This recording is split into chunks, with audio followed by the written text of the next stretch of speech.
이번 다큐 리뷰는 실제로 전 세계에 파장을 준 엄청난 사건 하나를 주제로 하고 있는데, 이게 아무래도 설명하다 보면은 다양한 경제나 금융 용어들이 나와야 될 것 같거든요.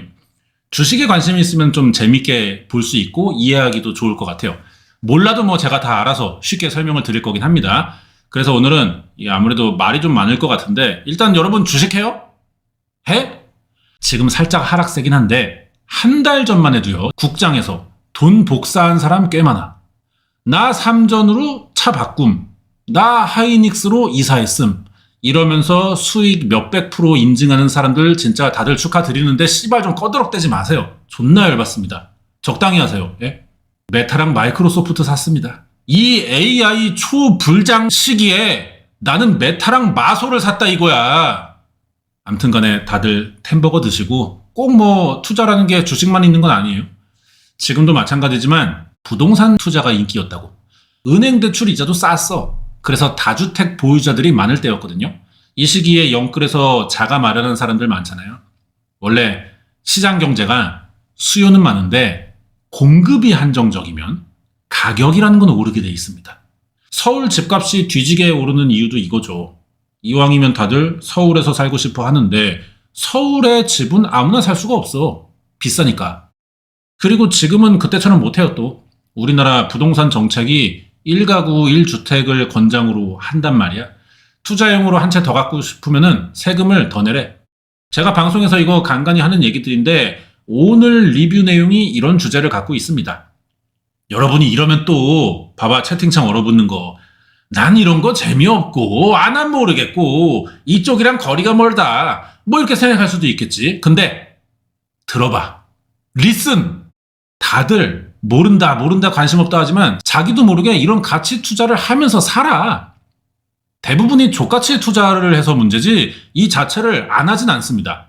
예를 들어서 지금 엄마들 김장철에 장마 겹친다는 소식 들리면은 폐축값 오를까봐 평소보다 일찍 김치 사다가 담근단 말이에요. 쌀 때 사서 비싸졌을 때 그만큼 아낀 돈을 다른 곳에 쓴다는 개념이야 그게. 자식이 주식한다면 엄마들 거의 다 말릴 거야. 하지만 자기들도 이미 배추값의 미래 가치를 보고 투자를 빨리 한 거잖아. 가치 투자하는 거예요. 근데 님들은 반대로 하죠. 아메리카노는 3,000원밖에 안 하지만 맛없다고 안 먹어. 그러면서 8,000원이나 하는 아이스 바닐라 라떼를 뒤지게 사 먹는 애들이 있어요. 이거는 가격보다 맛의 가치를 둔 거죠. 그런 관점에서는 맞는 투자인데 돈과 체지방 위주의 관점으로 보자면 이건 가치 투자가 될 수 없어. 족가치 투자한 거야. 이런 개념은 여러분도 이미 다 알고 있는 겁니다. 그래서 이 투자라는 거는 생활에서 빼놓을 수 없는 개념이다, 이렇게 난 볼 수 있어요. 이렇게 설명해봤자 야 지유야, 네가 씨발 슈카월드냐? 돈 얘기 존나 노잼이고 대갈바가 아프니까 하던 거나 해라. 아니면은 이런 분도 있죠.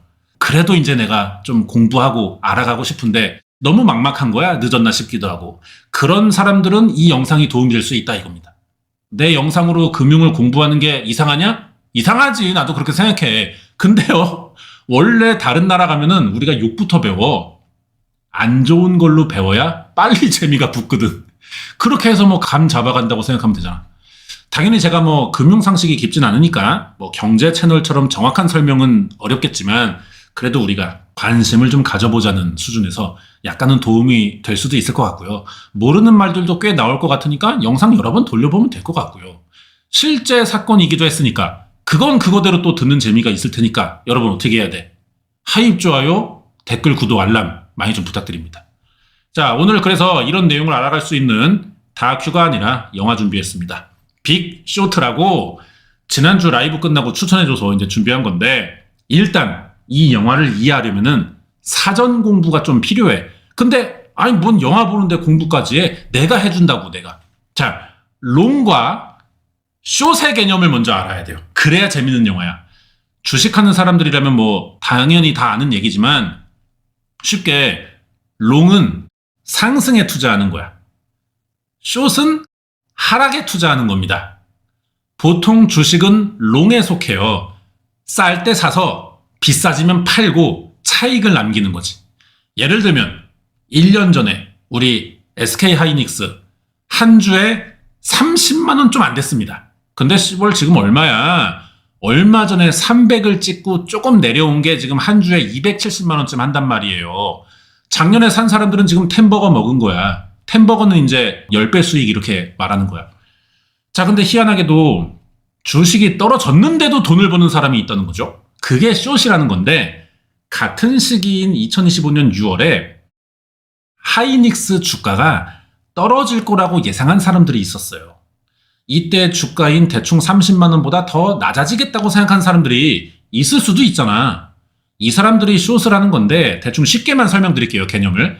자, 우리 미정이가 1년 뒤에 지금 30만 원인 하이닉스 주식이 3만 원까지 떨어지겠다고 예상을 했어. 미정이가 왜 이런 병신 같은 생각을 했냐고? 병신이니까. 그래서 우리 미정이 하이닉스 주식의 매수가 아니라 여기 옆에 있는 매도 버튼을 누릅니다. 근데 우리 미정이 이 새끼는 미정겔에서 온 건지 사실 하이닉스 주식이 한 개도 없어요. 아니, 가진 주식이 없는데 어떻게 매도를 하냐? 주식을 갖고 있는 주주들에게 빌립니다. 일단 남의 주식을 한 주 빌려서 판다고 가정을 해볼게. 이제 팔았으니까 2025년 6월에 미정이에게는 30만 원이 생기는 거지. 근데 이거는 결국 남의 주식을 빌려 판 거라 원래 주인에게 갚아야 될 주식이 남아있잖아. 빌린 주식은 어떻게 갚냐? 미정이는 하이닉스 주가가 지 예상대로 3만 원까지 떨어지면은 그 가격에 맞게 3만 원에 다시 살 생각으로 이 짓을 벌이는 겁니다. 만약에 미정이 예상대로 된다면은 그 당시에는 30만 원에 빌렸지만 이젠 3만 원에 사서 갚아도 되니까 결국 27만 원의 차익을 남기는 거지. 이게 숏 쳐서 돈 벌었다고 꺼드럭댈 수 있을 때의 시나리오예요. 당연히 이렇게 말한 대로 똑같이 이루어지는 건 아니고 뭐 중간에 빌린 주식의 이자도 나가고 복잡한데 단순하게 개념만 알면 이런 식이고. 자, 근데 요즘 주식이 어때? 미정이의 예상과 다르게 하이닉스 주가는 300까지 갔어요. 30만 원짜리가 1년 만에 300이 됐다고. 실제로 숏을 쳤다면 우리 미정이 젖된 거죠. 30에 빌린 주식을 300에 갚아야 돼요. 한 주만 샀으면 270만 원의 손해가 생기는 건데 애초에 한 개, 두 개 살 새끼들이 숏을 왜 쳐? 몇 천, 몇 억씩 오가고요. 이걸 또 뭐 풀대출 땡겨갖고 하는 새끼들도 많아요. 맞춰서 주식 떨어지면 크게 차익 내고 뭐 시그니엘 들어가겠지. 근데 우리 미정이 꼴라가지고 주식이 올라가 버렸어. 오른 만큼의 손해가 생기고 대출금도 갚아야 되고. 주식망에서 한강 간다는 얘기가 이런 과정으로 나오는 겁니다. 뭐 이렇게 들으면 주식이 존나 위험한 것 같지만 이건 일반적인 거래가 아니에요. 합법적이지만 매매꾼들이나 하는 거래 방식이고 엔간한 경험의 지식 이런 거 없으면은 우리는 이 기능 자체를 쓸 수가 없다고.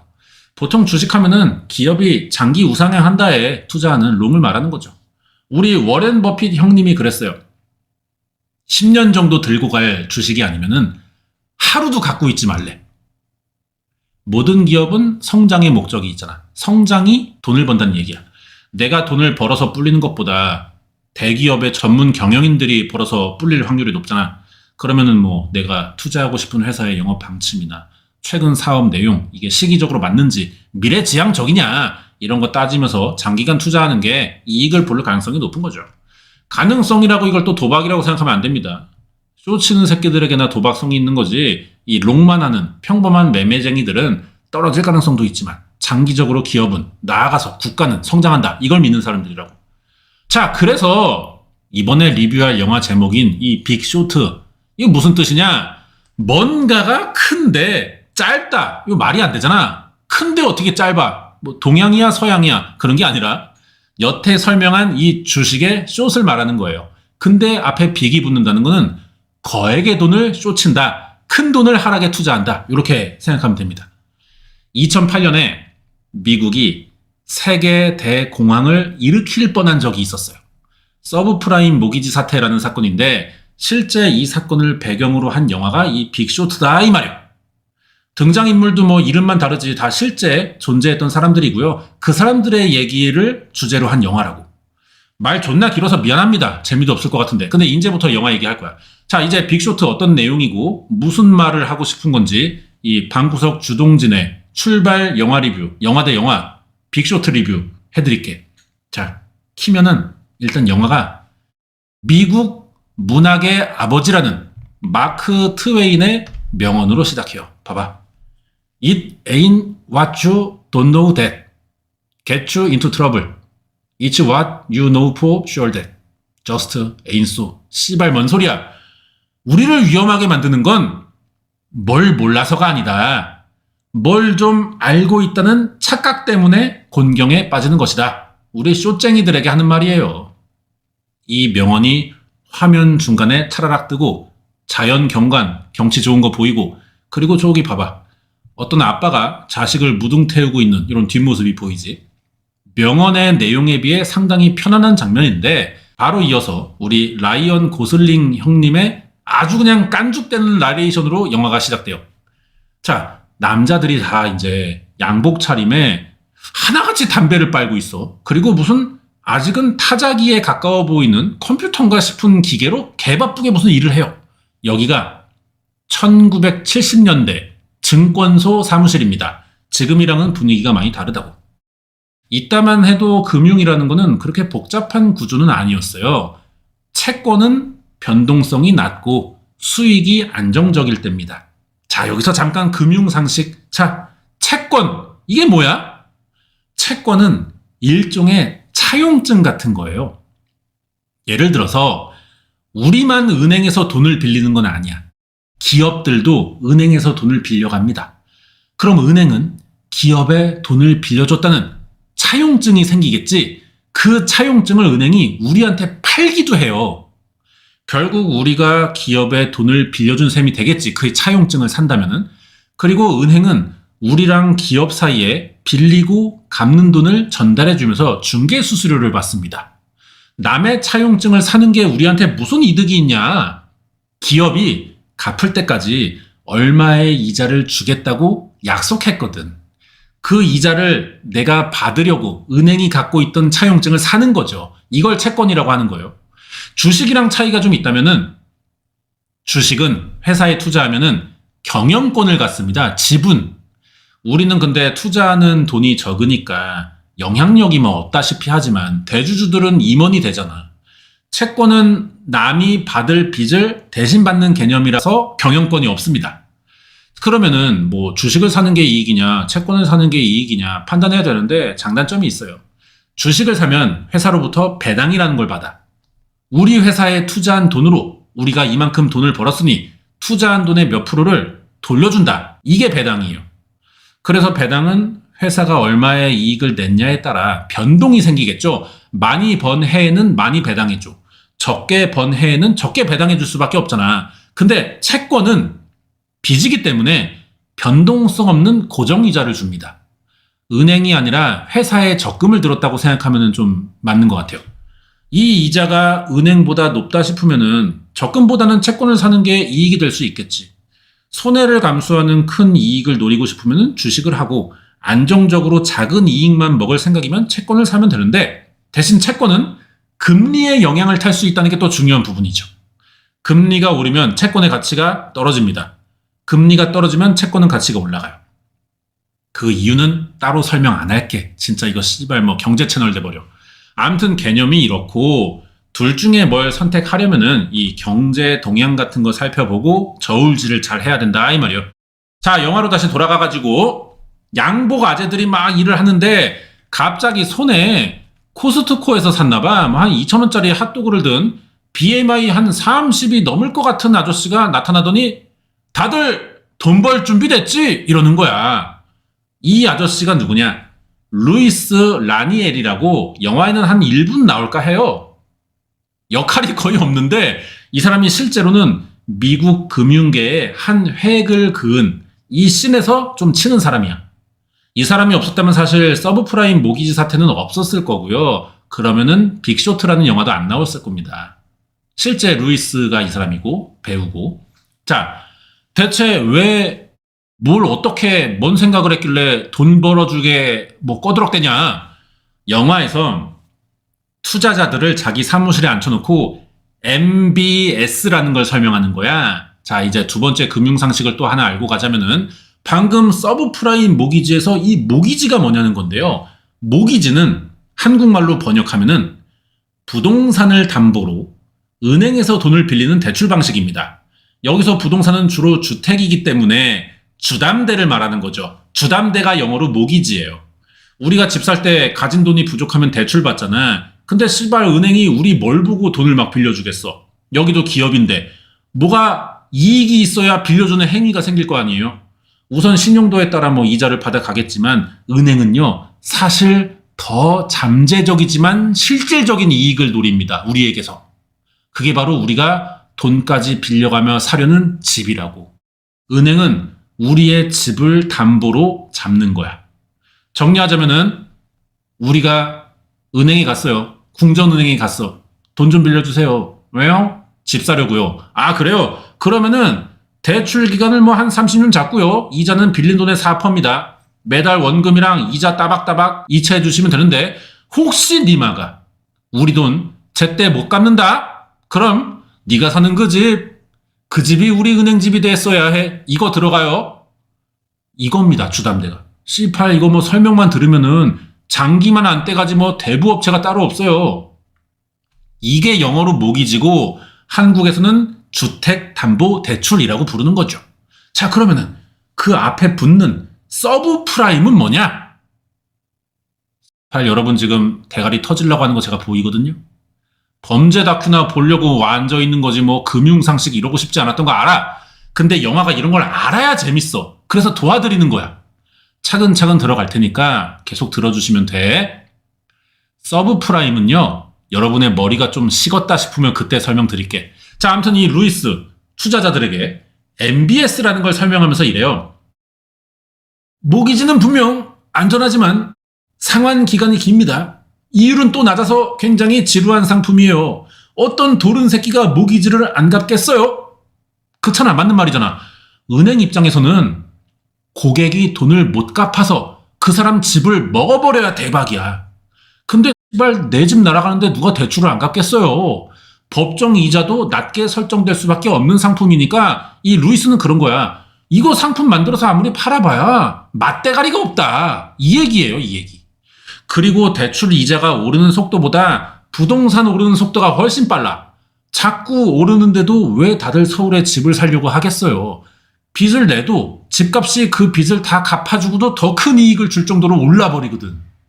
그러면은 우리 입장에서 이 모기지를 안 할 이유가 없단 말이에요.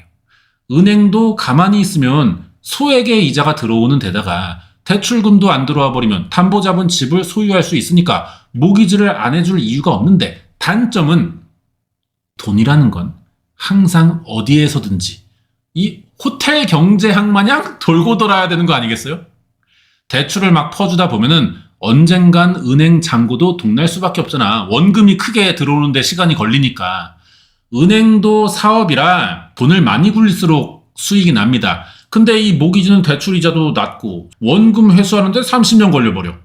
예를 들어서 제가 실제로 예전에 한 5천만 원을 24개월 대출 받은 적이 있어요. 그때 이자가 3% 조금 넘었어. 그럼 한 달에 이자를 13만 5천 원쯤 냅니다. 24개월 하면은 이자만 대충 300이 조금 넘어요. 은행은 나에게 2년간 돈 빌려주는 대가로 300의 이익을 얻어가는 거지. 근데 은행 입장에서 보자고. 2년간 5천만 원 묶어놓고 300 먹는 게 과연 이게 맛있겠냐는 거야.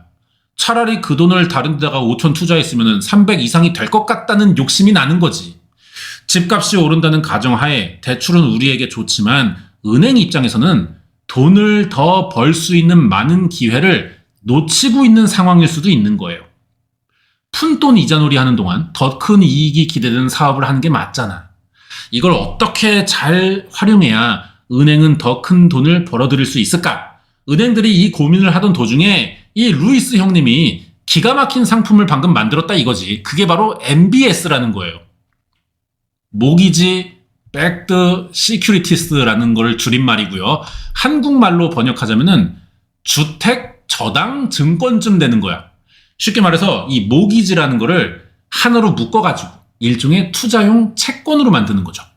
현금이 많은데 안정적이고 고정적인 수입을 원하는 사람이라면 MBS 채권이 딱이었어요.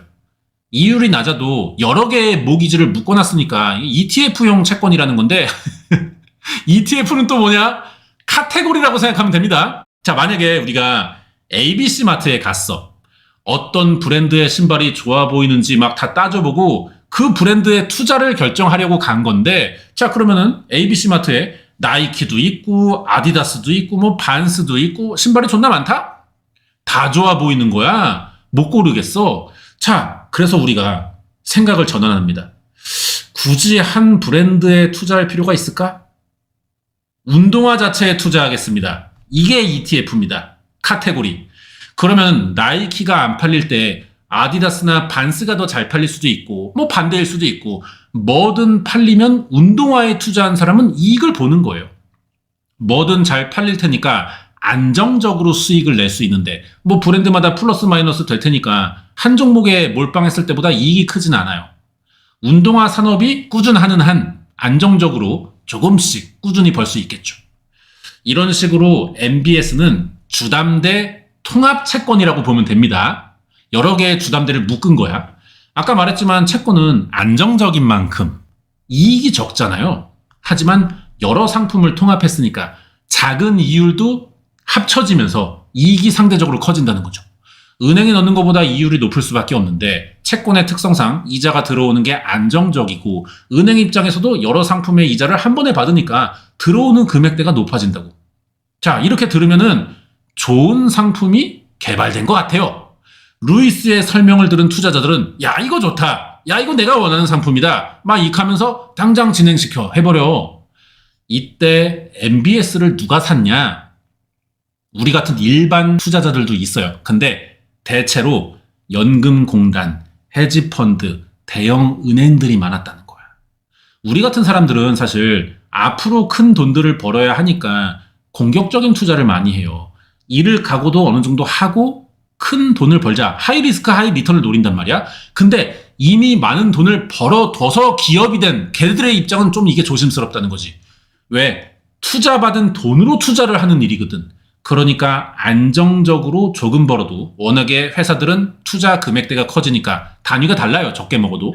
그래서 MBS는 돈 많은 기업들이 더 매력을 느끼는 상품들이라는 겁니다. 자, 그런데 MBS의 약점이 있어. 어쨌든 아무리 좋아 보이지만 구조가, 결국은 이게 개인의 대출에서 시작이 된다는 거지. 세상에는 다양한 사람들 살잖아요. 각자 직업도 다르고 벌이도 달라서 자산을 운용하는 방식도 다르고 생활 방식 자체가 다르고, 그래서 은행은 각자에게 어울리는 여러 상품을 만들어 놓고 자기들만의 평가 기준으로 신용 등급을 매겨서 해당 안 되면 그 상품은 대출 안 해줍니다. 못 갚을까봐 불안하니까. 자, 이거 봐봐요. 이게 작년도 국가 신용 등급입니다. 기업별로도 따로 매기기도 해요. 트리플 A, 저 AAA는 대출금 갚을 능력이 아주 뛰어난 등급이야. 1순위. 이런 식으로 C, D까지 매겨요. BBB, 트리플 B까지를 프라임 등급으로 두거든. 여기까지가 믿고 투자할 수 있는 마지노선이라고 봅니다. 금융업계에서는. 우리나라는 AA예요. AA. 존나 좋은 나라죠, 투자하기가. 트리플 B 밑으로는 프라임 바뀌기 때문에 서브 프라임이라고 부르는 거지. 얼마 전에 기사 봤어요? JTBC가 월드컵 중계권 샀다가 빚져가지고 CCC 등급 맞았대잖아. JTBC는 서브프라임에서도 세 번째 순위예요. 우리나라가 IMF 때 신용 등급이 WB였어. 지금 인도만도 못한 나라였다는 거야, 그 당시에. D까지 내려가면은 이건 아예 빚을 갚을 능력이 없는 새끼다. 그냥 부도로 봅니다. 손쓸 시간이 지났다는 거야. 그냥 망했어. 자, 그러면은 지금 CCC 맞은 JTBC 얼마나 위험한 상태인지 느낌이 오죠. 자, 그래가지고 이제 서브프라임 모기지는 돈을 제때 갚을 능력이 떨어지는, 한마디로 빌려줬을 때 못 돌려받을 가능성이 있는 대출자를 말하는 겁니다. 이게 영화의 핵심이고 실제 있던 경제 위기 사건의 시작이라서 기억해둬야 영화를 이해하기가 좋아요. 서브프라임 모기지 사태는 돈 갚을 능력이 부족한 새끼들에게 주담대를 해줘서 생긴 일이라는 거야.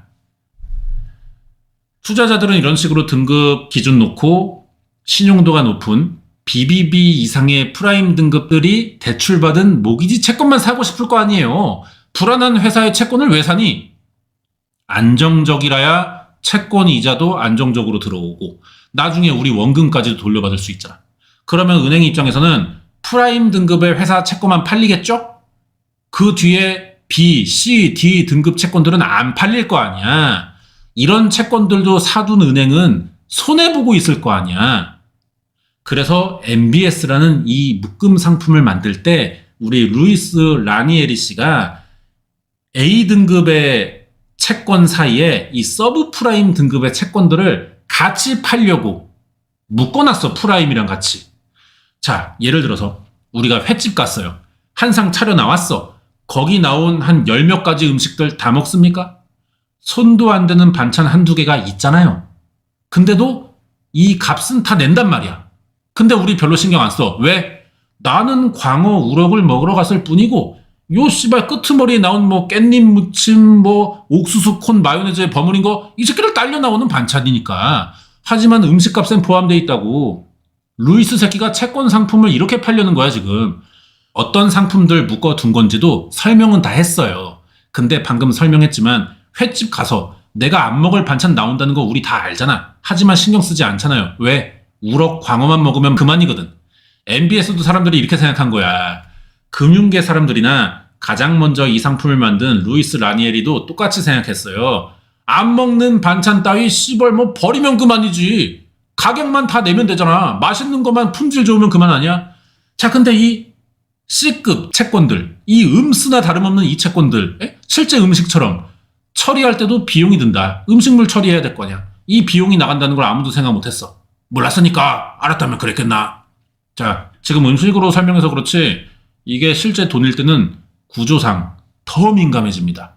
여기서 일어나는 후폭풍의 규모가 다르니까 전 세계 대공황의 위기가 한번 있었던 거야. 뭐 여기까지 알고 영화 보면은 다음 내용들이 이제 뭐 자동으로 이해됩니다. 실제 사건 들어가기 전에 이제 주구장창 설명할 수밖에 없어요. 그래서 자, 알아들었으면은 어떻게 박연진 마냥 고개 끄덕이시고 이제 영화 이야기 할게.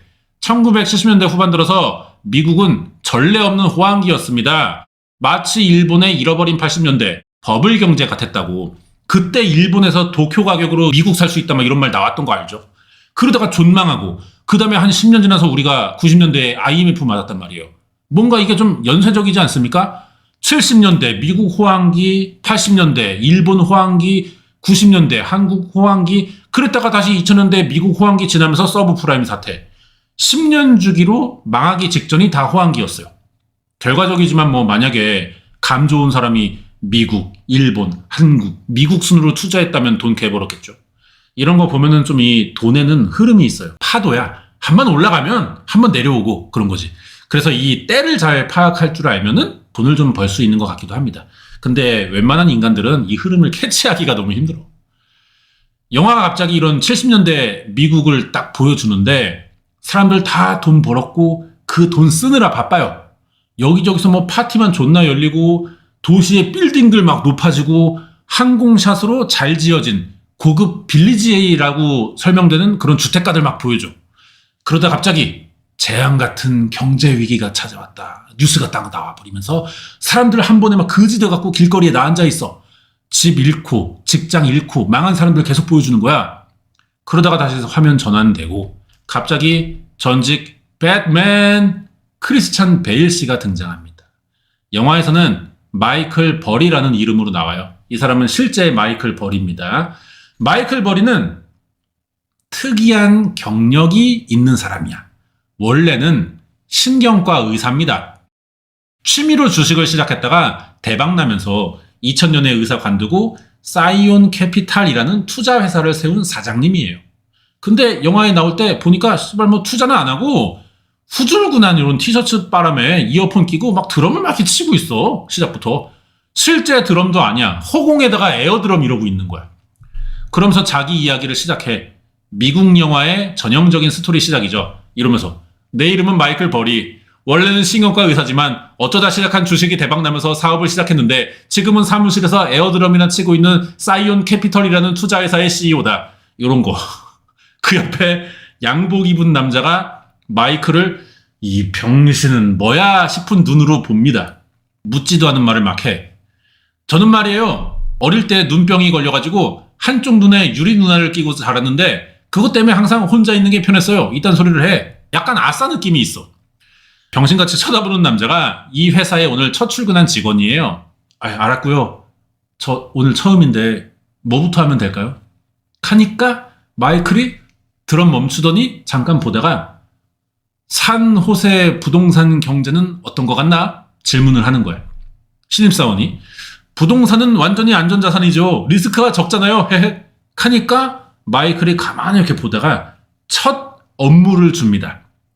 그러면은 제일 잘 팔리는 상위 20개의 MBS랑 그걸 구성하고 있는 개별 모기지들의 전체 목록을 뽑아달래.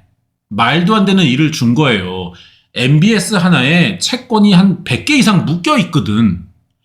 신입사원이 그거 다 합하면 한 수천 개가 넘을 텐데요? 이러니까 마이클이 알바노? 까라면 까셈? 그러면서 다시 또 에어드럼 막 이렇게 칩니다. 특히 미국 금융권이 더 이렇게 일을 하잖아요. 까라면 까고 못 가면 다른 사람 대체되면 그만이야. 지금 시킨 일이 과해도 상관없어. 못하면 할 수 있는 사람에게 주면 그만이거든. 그러니까 이 말 같지도 않은 워라밸 같은 건 애초에 미국 금융업계에 없고요. 단체로 그냥 자기 수명을 다 때려 박으면서 경쟁하는 사람들만 모인 곳이죠. 이렇게 이제 마이클 버리의 캐릭터를 한번 보여주고 다음으로 등장하는 주인공은 스티브 카렐이라는 영화배우가 연기하는 마크 버움입니다. 이분이 마크 버움을 연기했어. 마크 버움의 실제 인물은 이 사람이에요. 스티브 아이스먼.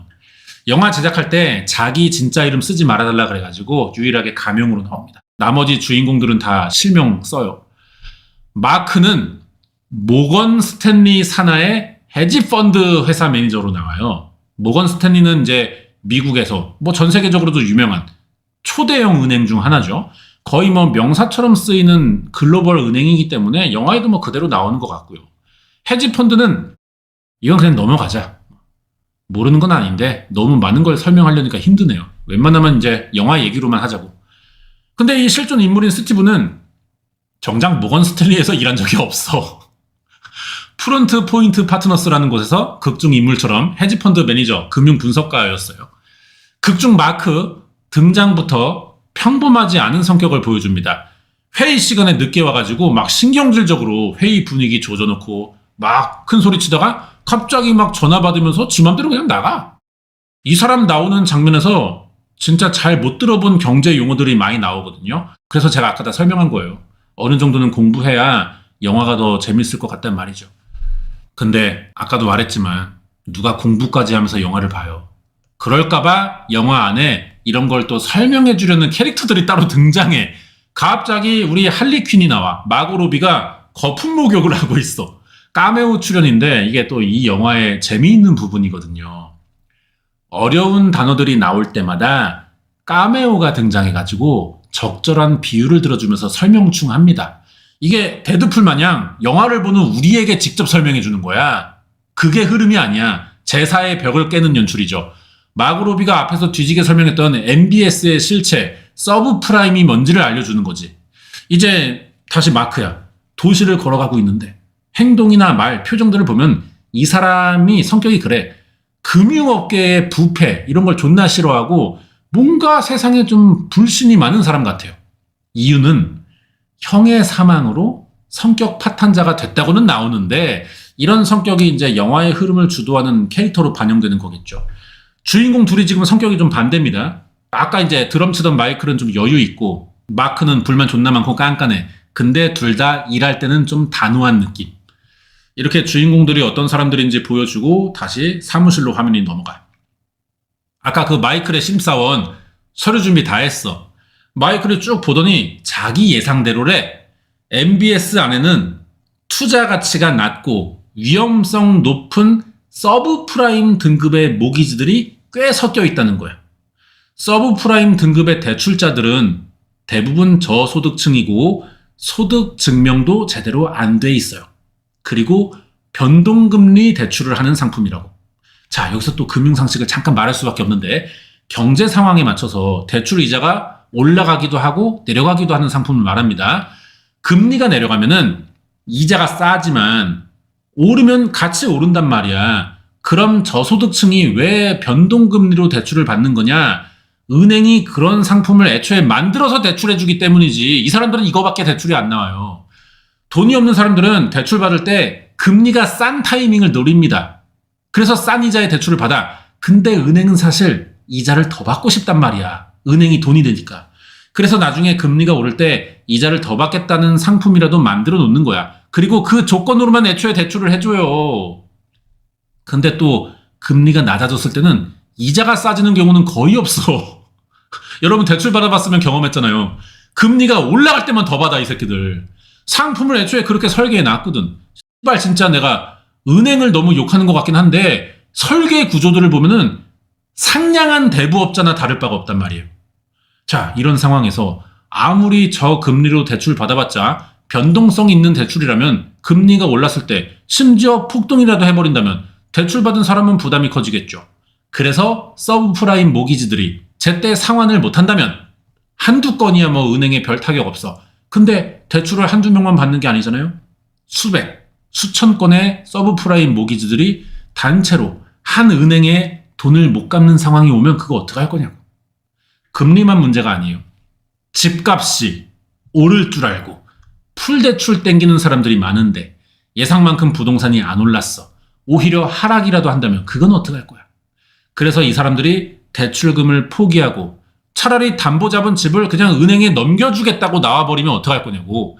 은행 입장에서는 들어와야 할 돈은 안 들어오고 가격도 떨어진 깡통 집만 생기는 거겠죠. 그러면 MBS 채권은 가치 없는 똥휴지가 되는 겁니다. 은행은 파산해야 되고요. 은행이 또 대출금 회수 못한 곳만 파산하냐? 현대 금융 시스템은요, 거미줄이에요. 은행끼리 여기저기 다 엮여 있어요. 은행끼리도 돈을 빌리고 돈을 갚아주고 기업에도 빌리고 기업에 갚아주고 다 이게 전 세계적으로 엮여 있단 말이야. 근데 대형 은행에서 이런 일이 터졌다. 그러면은 미국 은행이라도 이거는 미국만의 문제가 아니게 되는 거죠. 서류를 검토하던 마이클은 MBS에 이런 치명적인 문제가 있다는 생각이 들고 바로 다른 은행 골드만삭스를 찾아갑니다. 그 유명한 골드만삭스. 자기가 생각하는 MBS의 문제점을 설명하는데 여기 직원들은 생각이 달라요. MBS는 안전하대. 아니 집값은 계속 오르고 있는데 사람들이 모기지를 안 갚을 이유가 없다는 거야. 웃으면서 마이클의 말을 개무시해요. 그러자 마이클 MBS에 대한 문제를 여태 설명해 놓고 갑자기 MBS에 대한 CDS를 구입하고 싶대. 자, CDS 뭐냐? 자세히 설명하면 개노잼이니까 짧게 말하면 보험 같은 거예요.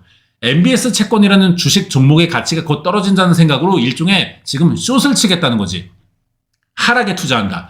실제로 MBS 채권의 가치가 떨어지면은 채권은 안정적인 수익을 보장하는 상품인데 그게 안 되니까 보험금을 따로 받아요. 떨어진 것에 대한 보험금. 안정적인 수익을 유지해주기 위해서. 채권은 그래. 그러니까 마이클은 지금 곧 떨어질 채권을 다량으로 사서 다량의 보험금을 받겠다는 생각으로 이 얘기를 꺼내는 거야. 근데 골드만삭스나 다른 대형 은행에서는 CDS라는 상품이 존재는 하는데 안 팔아. 근데도 마이클은 나만을 위해서 CDS를 만들어 달라는 거야. 그럼 은행이 마이클을 위해 이걸 만들어 줄까? 만들어 줍니다. 당장 해줬어. 왜? 은행은 지금 부동산 시장이 견고하다고 생각하잖아요. 그러니까 MBS 채권도 존나 안전자산이고 가치가 안 떨어진다 이렇게 믿고 있어. 근데 은행이 지금 웬 미친놈 찾아와가지고 보험금 나갈 일도 없는 상품을 존나게 사준다는데 앉아서 돈 벌 기회라고 판단하는 거죠. 안 해줄 이유가 없으니까 마이클이 원하는 CDS 상품을 만들어가지고 그 자리에서 1억 달러치를 팔았습니다. 지금 우리 마이클 씨는 MBS 숏에다가 1억 달러를 베팅했어요. 다음 날은 독일의 초대형 은행 도이치를 찾아가가지고 여기선 2억 달러의 CDS를 샀고 다른 데서도 그냥 큰 은행들만 들려가지고 총 13억 달러치의 CDS를 사드립니다. 시벌 상상이 갑니까? 숏에 13억 달러를 걸었다고. 이제 금융권에 소문이 나겠죠. 웬 미친놈이 13억 달러 우리 돈으로 1조 3천억 원이에요. 이걸 부동산 하락에 걸었다는 거야. 자, 이제 오프닝에서 나레이션 했던 라이언 고슬링 씨가 또 나옵니다. 극 중에서는 이제 이 양반 제라드 베넷인데요. 소식을 듣고 CDS에 관심을 갖게 됐어요. 제라드 씨가. 제라드 베넷은 마이클이 2억 달러 배팅한 도이치 은행 소속의 채권 모기지 트레이더거든요. 빨리 정보를 알게 된 거지. 그래서 직접 투자하지는 않고 투자자들의 거래가 성사되면 수수료, 인센티브 받는 사람이라고 펀드 매니저라고 하는 건데 나 혼자 투자할 자신이 없으니까 자문이랑 코칭을 받는 전문가를 섭외해요. 그래서 투자 전략을 구상하는 건데 수익 나면 그래서 네 말이 맞았다. 뽀찌 떼줄게. 요거 하는 거야. 제라드를 연기한 라이언 고슬링이 이 영화에서 계속 나레이션 해준단 말이에요. 출연도 하고. 감독은 숏에 투자한 일종의 참가자라고 할 수 있는 마이클이나 마크, 뒤에 이제 찰리, 제이미, 벤 이런 사람도 나옵니다. 비참가자야, 제라드는.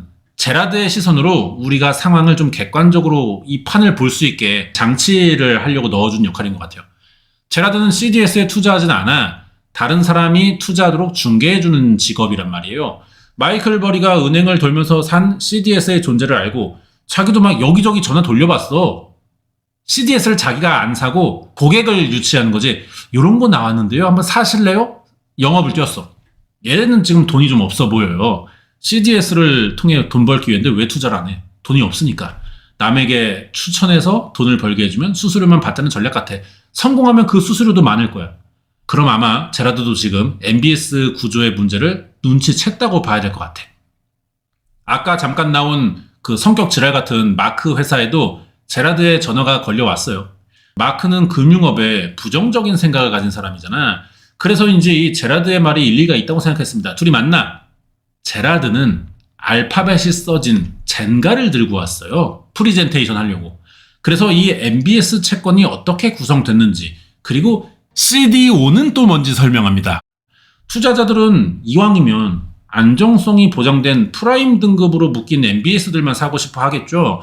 그럼 AAA 등급의 채권만 원할 텐데 BB, B, CCC 이런 건 안 팔릴 거 아니야. 이때 은행은 안 팔리는 이 서브프라임 등급의 채권들을 따로 모아가지고 CDO라는 상품을 자꾸 만들어요. 이러면 무슨 일이 생기냐? 상대평가를 받아. BBB 등급이 CDO 안에서는 AAA 상위 취급을 받는 거야. 제라드는 영화에서 개똥을 가져와도 CDO 안에서는 AAA 등급의 고양이똥이 된다고 설명합니다. 근데 이게 비교적으로는 그렇게 느낄 수 있지만 결과적으로 뭐가 어쨌든 간에 개똥은 개똥이잖아. 성분이 변하진 않거든. 자, 여기서 CDO가 뭔지를 셰프로 유명한 앤서니 보데인이 카메오로 등장해서 설명해줘요. 요리를 해. 셰프가 생선을 요리하려고 신선한 재료, 양파, 마늘, 파, 다 준비했어. 근데 손님이 안 사 먹어. 그러니까 생선의 신선도는 시간이 지나면서 떨어질 거 아니에요. 셰프 입장에서 이 재료가 썩을 때까지 놔둘 수는 없잖아. 그래서 편법을 쓴다는 거지. 신선도를 감출 수 있는 새로운 메뉴, 해물 스프에 넣어서 판대.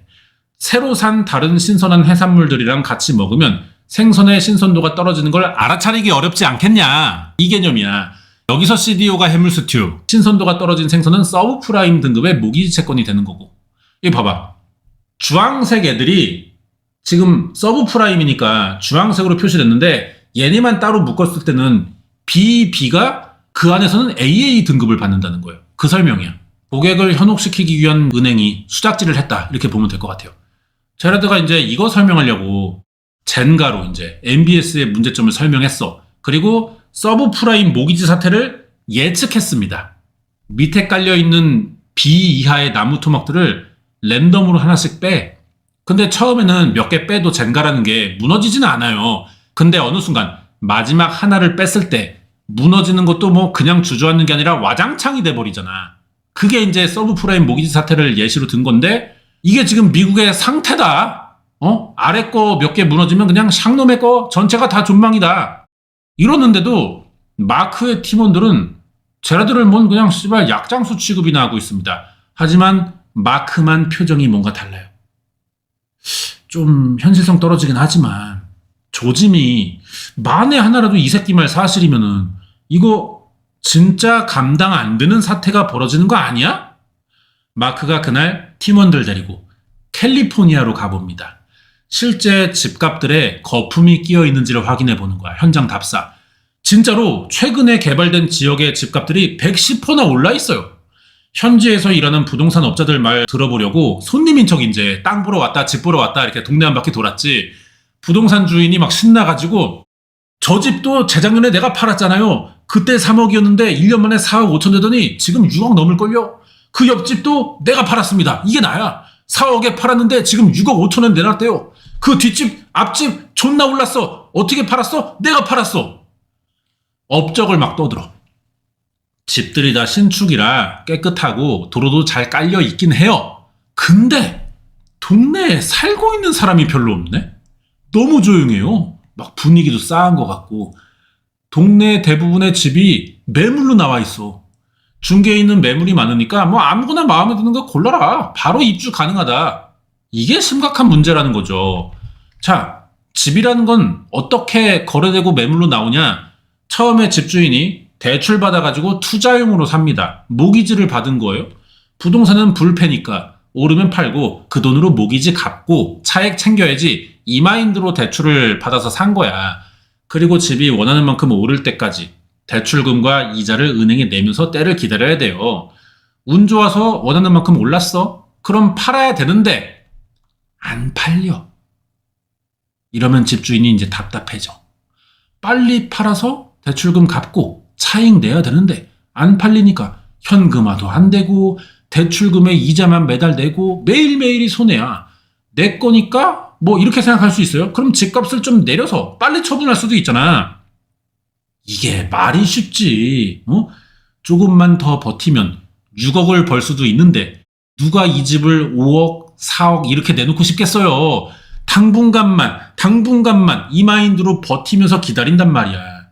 인간은 돈 앞에서 이런 심리가 발동되기 때문에 투자에 실패하는 겁니다. 아니다 싶으면 약간의 손실을 감수하고서라도 빨리 손절할 줄 알아야 돼요. 그게 주식을 잘하는 거야. 마크의 팀은 이번에 하비 험피라는 사람의 집을 가봅니다. 이 집에는 이민 온 지 얼마 안 된 가족이 월세로 들어와 살고 있거든요. 근데 오랫동안 대출금을 못 내고 있대. 집주인인 하비가 대출금을 안 갚아가지고 확인하러 왔다니까 세입자가 그래. 아이 뭐 집주인이랑 은행 사이의 대출 문제 난 모르겠고 아무튼 나는 집세 성실하게 매달 잘 내고 있습니다. 우리 애도 이제 학교 적응 잘하고 이제 잘 살고 있는데 우리 다른 데 이사 가기 싫어요.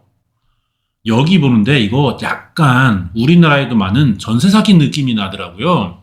자기는 집세 내고 있고 대출 받은 적 없는 것 같잖아. 알고 보니까 맞아. 이 집은 이 아저씨가 아니라 하비 험피라는 사람의 입으로 대출을 받아 산 집이에요. 근데 하비 험피는 또 사람 이름이 아니야, 씨발.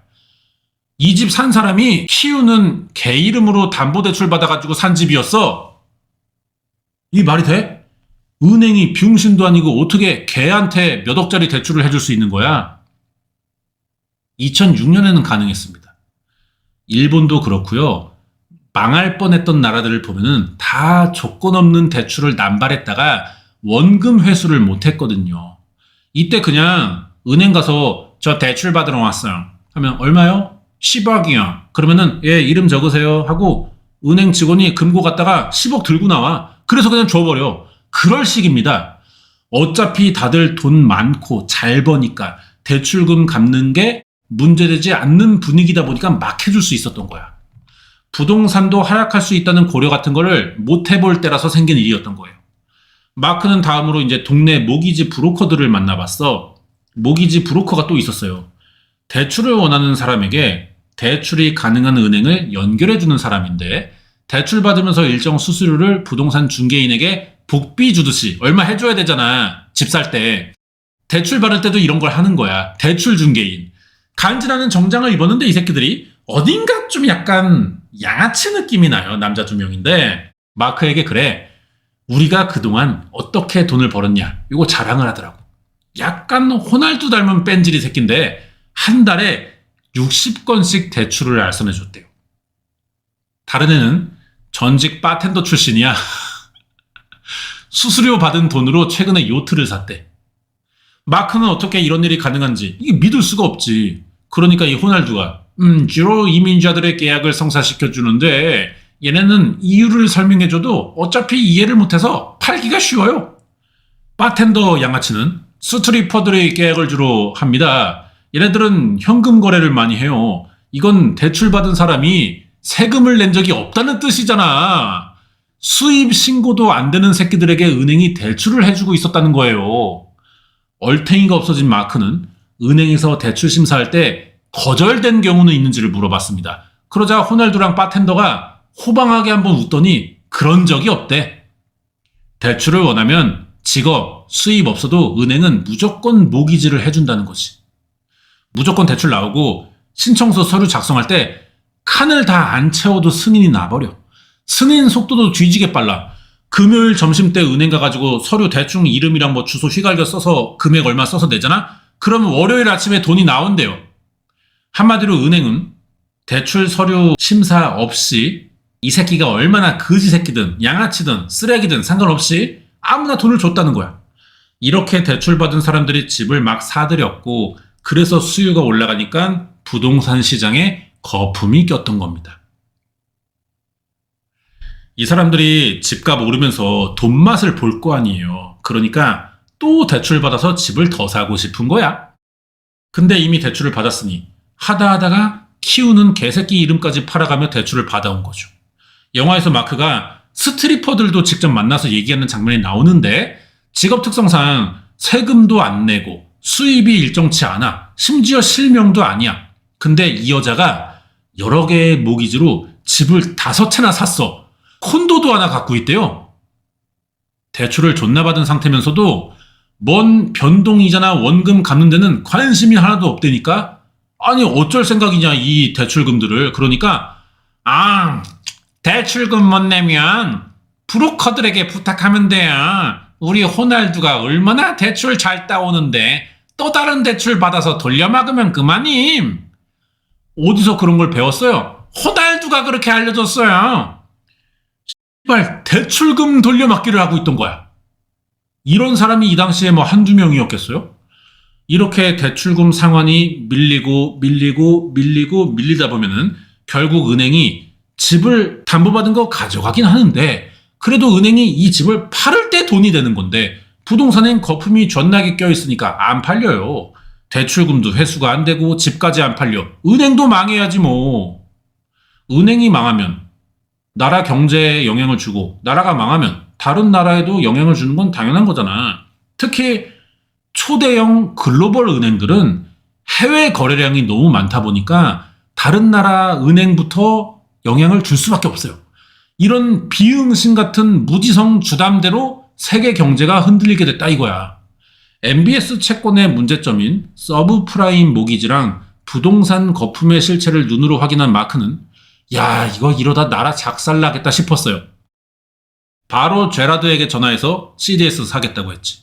이미 나라 존망한 거 확정이라 지금 돈이라도 벌어놔야 버티든가 아니면 뭐 정보를 아는 나에게는 뭐 활용 가능한 기회가 될 수 있는 거잖아. MBS 하락에 오는 보상금에 배팅을 걸 수밖에 없는 거지.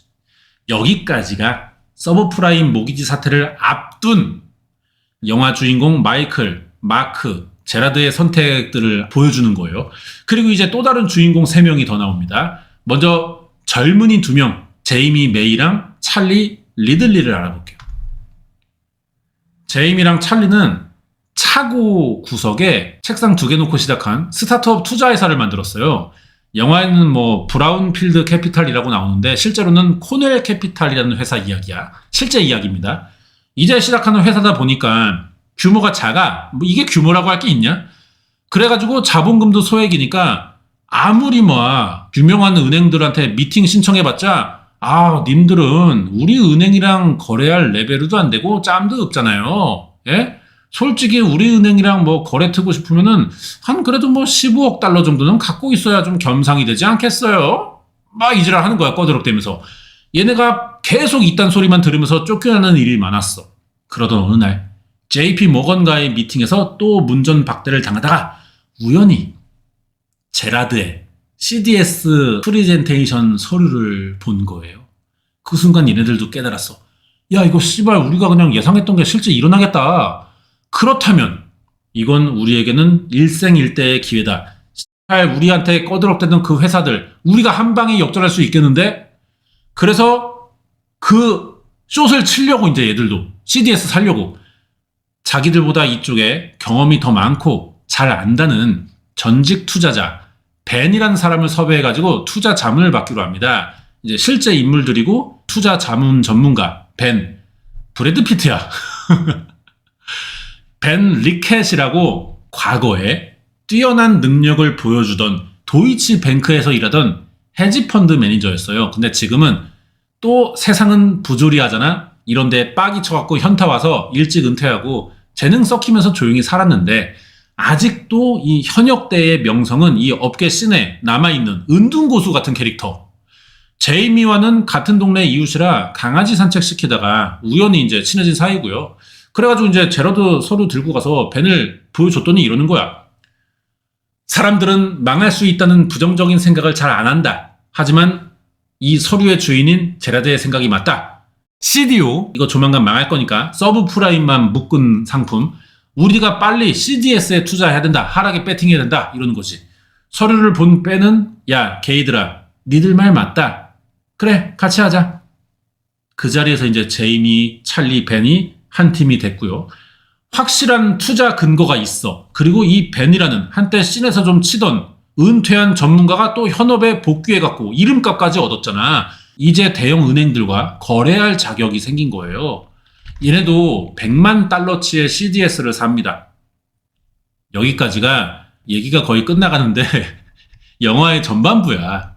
앞에서는 금융계 지론인 부동산은 절대 안 떨어진다. 모기지 안전하다. 이런 믿음 사이에서 누가 하락장에 돈을 걸었는지 보여줬다면 남은 영화 후반부에서는 얘네가 어떻게 실행했고 결과가 어떠냐 이걸 보여줘요.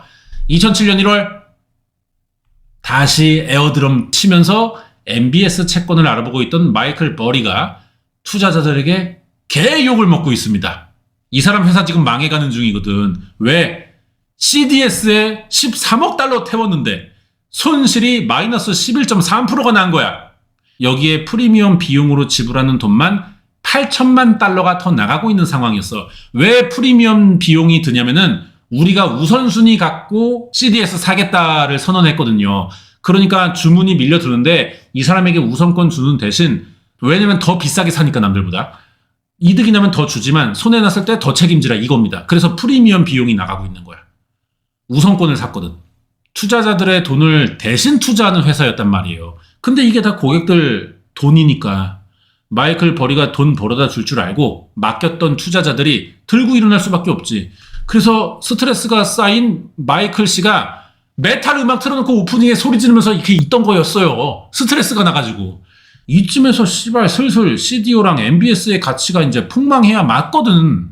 근데 이 채권들의 가치가 반대로 계속 오르고 있네. 그러면서 회사 기울고 진작에 직원들 숫자도 뭐 줄였지. 유일한 사무실 직원 하나가 혹시 니마가 계산 잘못한 거 아닐까요? 물어봐도 마이클은 아니래. 내 계산은 틀리지 않았대. 근데 틀리다면 만약에 어떻게 어디서 틀렸는지도 자기는 모르겠대. 자, 이번에는 승질 들어온 마크 바움이 나오는데 이 양반도 CDS 샀다가 큰 손해를 봤습니다. 그래서 모 회사인 모간 스탠리의 상사에게 쌍욕을 듣고 있어. 하지만 마이클은 서류로만 판단했고 마크는 캘리포니아 가서 부동산 거품 직접 확인했잖아. 근데 아무리 봐도 자기 판단에 CDS의 신용 등급과 가치는 떨어지는 게 맞거든요. 근데 여전히 CDO의 신용 등급은 AAA 나오고 투자하기에 존나 안전한 상품이라는 등급을 계속 유지하고 있는 거야. 왜 이래? 사실 마이클의 계산과 마크의 예상은 틀리지 않았습니다. 얘네 말이 맞아. 싹 다 맞아. 근데 왜 이제 썩어 문드러져야 할 CDO 채권들이 아직도 최상위 등급을 받고 여전히 비싼 가격에 거래가 될 수 있냐고요. 답은 마크 바움이 찾아간 S&P 직원과의 대화에서 찾을 수 있습니다. S&P가 AA 등급 이런 거 매기는 기관 중 하나인데 최근에 눈 수술해서 거대한 선글라스를 끼고 있는 S&P 직원에게 마크가 단도직입적으로 가서 물어봐. 어떻게 강아지 이름으로 대출 나오고 죽은 사람에게도 대출이 나오냐. 이 CDO 같은 개 부실 쓰레기 핫타치 채권이 어떻게 트리플 A를 맞을 수 있냐. 그러니까 직원이 그래. 우리가 여기다가 트리플 A를 주지 않으면은 이 손님은 우리의 라이벌인 옆 은행으로 가서 AA를 맞을 거래. 결국 신용등급을 평가하는 새끼들조차도 경쟁사의 손님 안 뺏기려고 부실 채권인 걸 아는데 안전하다는 등급을 가라로 쳐주는 거예요. 이게 씨발 정상이냐? 은행이 분명 뭔가를 숨기고 있다는 생각이 든 마크, 제라드, 찰리, 제이미, 벤은 이때 각자만의 이유로 금융업계가 무슨 일이 벌어지고 있는지를 알아보기 위해 레스베이거스에서 열리는 아메리칸 시큐리타이제이션 포럼 컨퍼런스에 참가합니다. 매년 미국에서 열리는 증권가 최대 규모의 행사래요. 누가 강단에 나와서 그래. 미국 경제는 강합니다. 파워풀해요. 모기지의 위험성은 5% 안쪽이라 여전히 세이프티하고 부동산 시장 상타치입니다. 너무나 안정적이고 문제없어요. 이지랄병을 떨고 있는 거야. 이 연설을 듣다 말고 너무 말이 안 돼가지고 마크가 손을 들어서 질문했어. 최근에 모기지 연체율이 올라가고 있는데 그 위험성은 어떻게 설명할 겁니까? 여기에 이제 앞에 나온 사람이 막 여유 있게 막 노련하게 이 시장에는 항상 약간의 변동성은 있기 마련이죠. AAA 등급을 받은 이상 아주 안전하고 장기적으로도 문제가 없다고 생각합니다. 그러자 안 그래도 신경질적인 성격인데 개빡친 마크가 0% 이렇게 소리를 질러. 안전할 가능성은 0%라는 거야. 이게 말이 되는 소리냐라고 쭝쭝대다가 또 대놓고 전화 받으면서 나가버려. 이 아저씨는 화나면 전화 받으면서 나가. 찰리와 제이미도 비슷하게 의심하고 있어. 근데 경험이 부족하니까 자기들 결정에 확신이 없었단 말이야.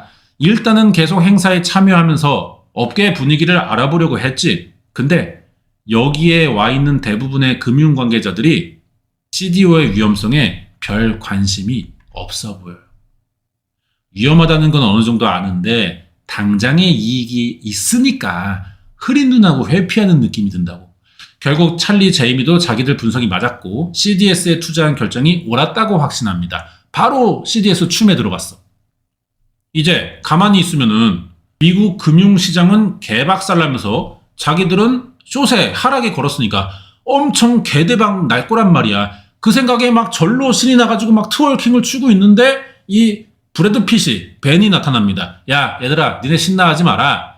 지금 니네 뭘 한 건 줄은 아냐? 막 혼을 내요. 애들이 막 엉덩이 흔들다 말고 예? 아니 뭐 우리야 일생일대의 기회를 잡은 거죠? 그러니까 이때 벤이 최신형 챗GPT의 빙의에서 완전히 핵심을 찌르는 말을 합니다. 니네는 새끼들아 지금 미국이 망하는 데다가 돈을 건 거야. 니들 말이 맞다면 이제 곧 4만 명이 목숨을 잃고 6만 명은 집을 잃고 8만 명은 직업을 잃을 거야. 그러니까 지금 신난다고 춤추지 마. 서브프라임 모기지 사태가 비밀번호 486이었어. 제이미와 찰리도 이제 정신이 들죠. 아, 우리 지금 돈 벌더라도 미국 경제가 우리나라가 개박살나서 버는 거구나. 체감이 오는 거야. 자, 이제 마크는 CDO 매니저인 윙우라는 양반을 한번 찾아가 봐요. CDO의 실체를 제대로 알게 됩니다. 윙우 이 아저씨는 모기지 연체 문제를 잘 알고 있더라고요. 이 문제로 부동산 시장이 폭락할 거란 것까지 예상하고 있었어. 근데도 씨발놈이 계속 CDO를 팔고 있는 거야. 만들어서 심지어. 왜? 난 아니까 대비할 수 있고 당장은 이 상품을 파는 게 나한테 돈이 되니까. 게다가 CDO는 모기지 규모보다 약 20배 정도가 부풀려진 채권이라는 겁니다. 문제가 있는 상품인 걸 알지만 당장 20배 수익을 어떻게 포기할 수 있겠냐는 거죠. 이것도 일반인일 경우에나 뭐 좋게 봐주면은 지가 돈 벌 기회를 내다 봤다는데 어디에 투자하면 돈이 될지 알아보는 안목이나 분석 능력이라고 뭐 해줄 수는 있을 것 같아. 근데 이렇게 금융권에서 일하면서 시장의 위험한 분위기를 눈치채 놓고도 일부러 부동산 시장이 하락하고 모기지가 무너져도 새로운 CDO랑 합성 CDO 만들어 팔면 된다. 상품에 하자가 있어도 어쨌든 난 손해 안 봄, 팔면 장땡임. 이딴 생각을 갖고 있는 거지. 뭐 거의 범죄자 마인드예요. CDO는 안전하지 않은 신용 등급의 대출 채권이에요. 서브프라임 모기지들은 갖가지 보험 상품이랑 잘 섞어서 그럴싸하게 만들어 놓고 여기에 돈의 눈이 먼 S&P를 통해서 AA 등급의 최상위 안전투자 상품으로 속였잖아요. 보기 좋은 쓰레기를 만들어 놓은 거야. 나라가 조직적으로. 그럼 이제 이 합성 CDO는 또 뭐냐? 난데없이 카지노에 셀레나 고메즈랑 경제학자가 테이블에 나와 있습니다. 셀레나 고메즈가 그래. 예를 들어 블랙잭 한 판에 $1,000를 걸어보자고요. 이게 하나의 모기지 채권이에요. 카드 2장이 들어왔습니다. 저는 18점이군요. 상대 딜러는 7점이니까 저의 승률은 87% 확률로 이기는 상황입니다. 저는 제가 이긴다에 걸겠어요. 이때 뒤에서 구경하던 사람들도 셀레나가 이긴다에 돈을 걸고 있는 거야. 그 뒤에 사람도 셀레나가 이긴다에 걸어. 이런 상황이 있다고 가정할 때 실제 게임은 셀레나만 하는 블랙잭 한 판인데 그 옆에서 계속 게임 외 게임이 계속 일어나고 있는 거죠.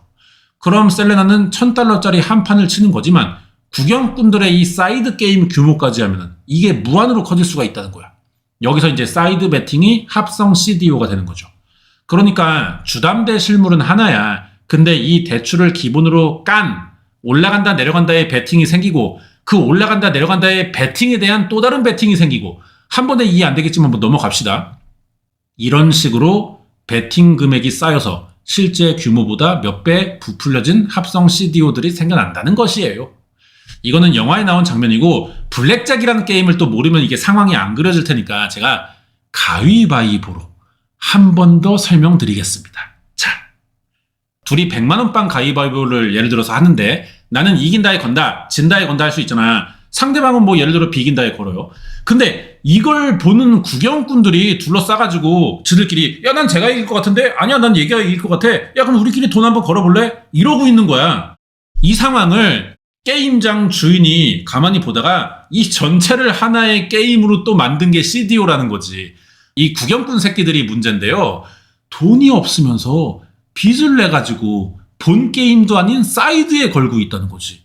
이 새끼들이 돈 갚을 능력은 있으면서 게임을 하고 있는 걸까요, 지금? 게임장 주인이 돈을 빌려주는데 갚을 능력이 있는지 없는지 확인을 안 해. 그냥 막 빌려주고 있어. 게임 지고 나서 나중에 이 새끼들 진상 떨지 않을까? 몰라, 나 돈 없어 배째하지 않을까? 불안하잖아요. 얘들이 서브 프라임입니다. 근데 아까 CDO 매니저가 이 윙운지 우윙인지 뭐 말했잖아. 실제 모기지 규모보다 CDO랑 합성 CDO의 규모가 약 20배 더 크다고. 셀레나 고메즈가 블랙잭에 $1000 걸고 있는데 옆에서 사이드 게임이 $20,000인 거야. 본 게임보다 더 비싸게. 그 얘기하는 거죠. 뭐가 문제인지 알겠죠? 자, 근데 여기서 셀레나 고메즈가 예를 들어서 집니다. 87% 승률에 건 사람이 많을 텐데 13%가 떠버린 거야, 역으로. 이러면 셀레나만 지는 게 아니잖아. 셀레나에게 걸었던 수많은 사람들이 돈을 잃어요. 이게 합성 채권인 CDO의 위험성이지. 자, 이제 다시 영화로 와서. 나라가 망한다에 돈을 걸었던 마크는 존나 괴로워합니다. 마이클은 또 혼자 허공에 드럼 치면서 위플래시 빙의하고 있어요. 얘네도 지금 마이너스 나고 있었잖아. 한 발 빠르게 사가지고 그런 거야. 이제 폭락해요. 둘 다 돈을 벌 수밖에 없는 상황에 놓여 있는데 돌아가는 판을 볼 때 암담하잖아. 결국 세상은 같은 일을 반복할 거야. 그리고는 이민자와 가난한 사람들만 탓하겠지. 얘들이 서브프라임이니까. 이런 생각을 갖습니다. 결국 1년 지나서 2008년 9월 진짜 미국의 경제 위기가 왔어요. 서브프라임 모기지 사태가 이런 과정으로 벌어진 겁니다. 다 주담대에서 시작된 건데 애초에 대출금 갚기 어려운 사람들에게 무지성 대출을 퍼준 건 은행이잖아. 근데 변동금리로 이자가 늘어나니까 또 갚기 힘든 사람들이 늘어나고 결국 얘들은 대출을 안 갚는 대신 집을 포기한다고. 집을 포기하니까 빈집이 늘어난 것이고 은행이 소유하게 된 집들은 똥값에 팔려요. 당연히 그러면 부동산 시작도 하락하는 거지. 대출금이 안 들어오니까 은행이 망하고 은행이 내놓은 모기지 채권 묶음이든 뭐 MBS든 CDO든 뭐 다 쓰레기야. 안전하지 않은 채권이고 이런 채권을 갖고 있던 미국의 4대 은행들이 엄청난 손해를 봤습니다.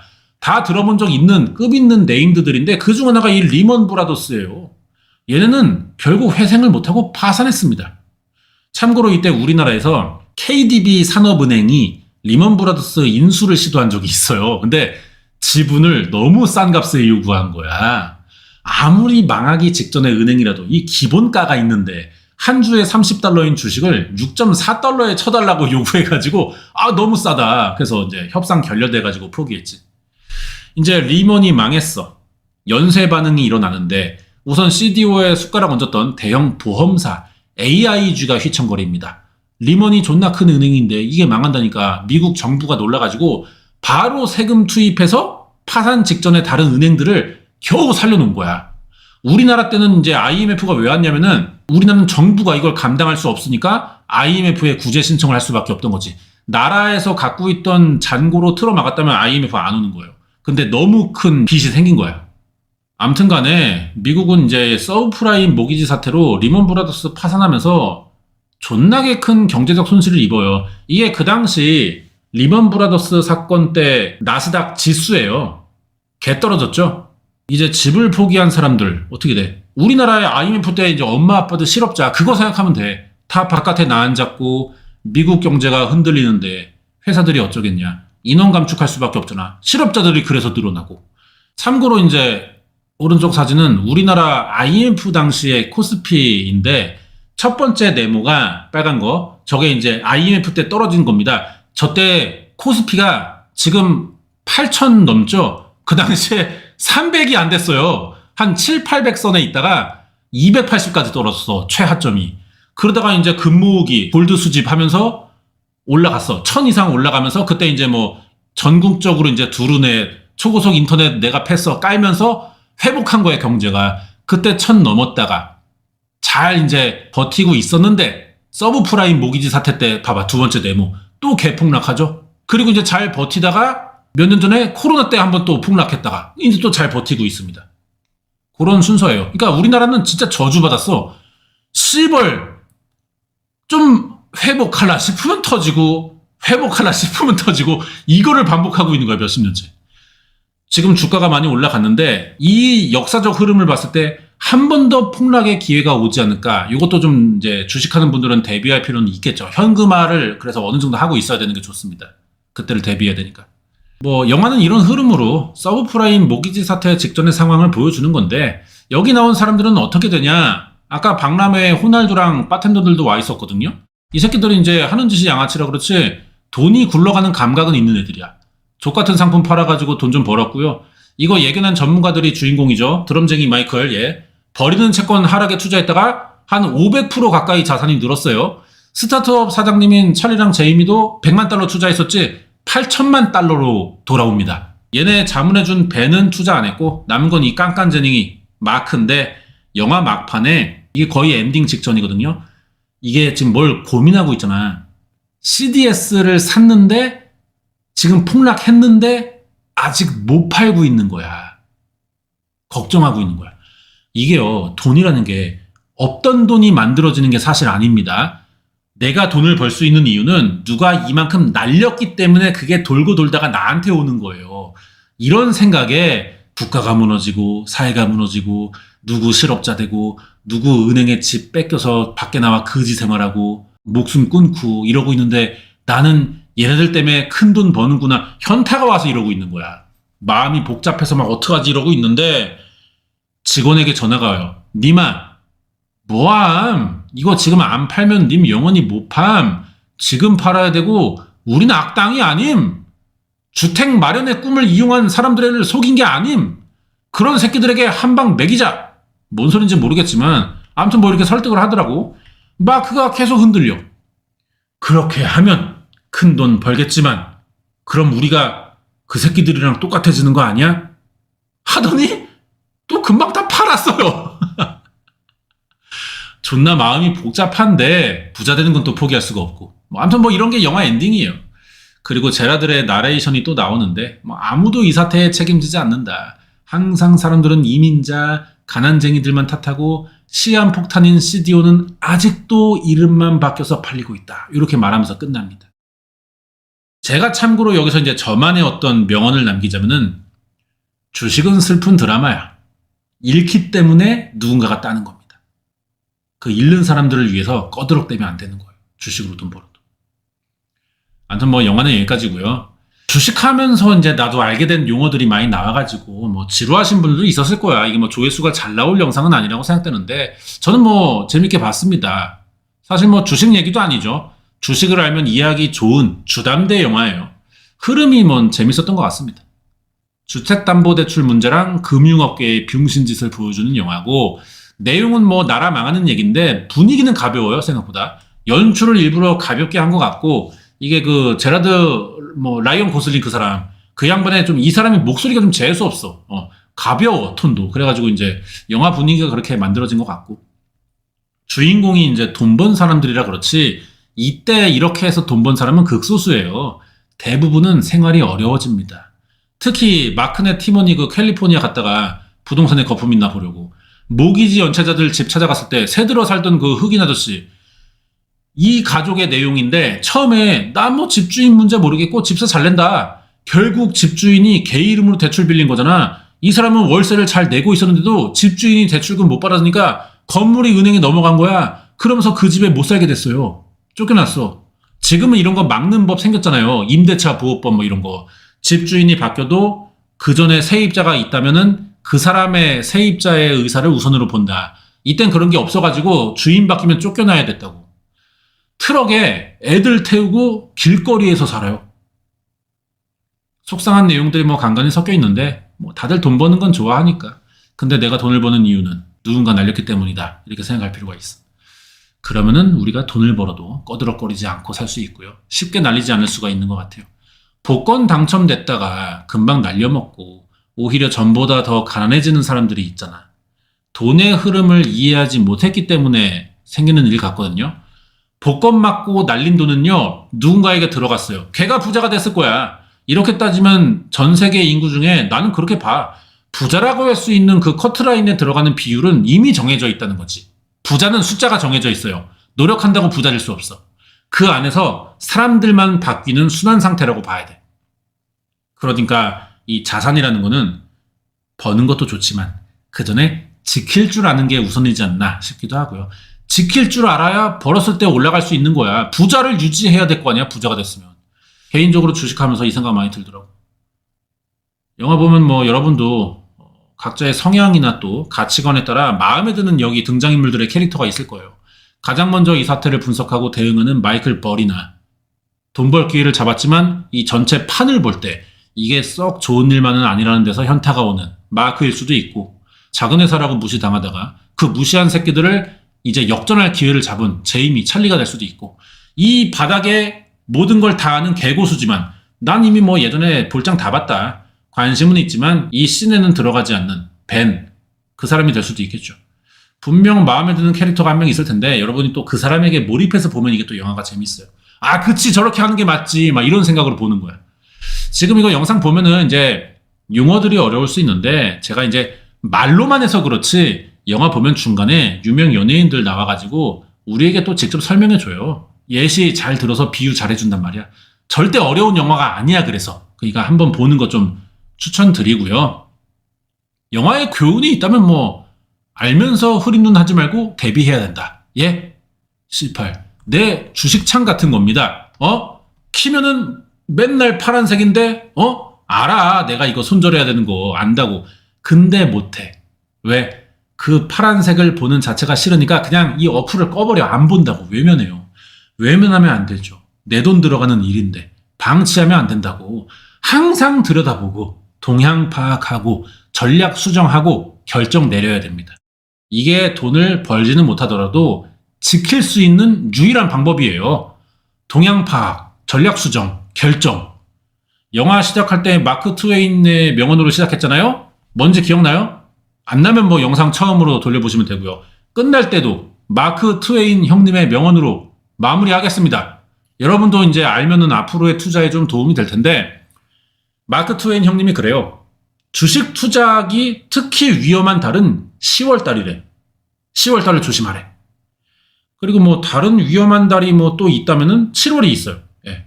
그리고 그 다음으로는 1월, 9월, 4월, 11월, 5월, 3월, 6월, 12월, 8월, 그리고 마지막으로 2월을 특히 조심해야 된다는 거야. 어디서 주식 대회를 열었는데요. 0% 수익 낸 사람이 1등 했더라고. 그 짤 본 적 있나? 2등부터 다 밑으로는 마이너스요. 주식으로 1억 버는 방법이 있습니다. 2억으로 시작하면 돼요. 이런 것들이 유명하죠. 그냥 C8 하지마 이럴 거면. 안 해. 주식은 참 어려운 것 같습니다.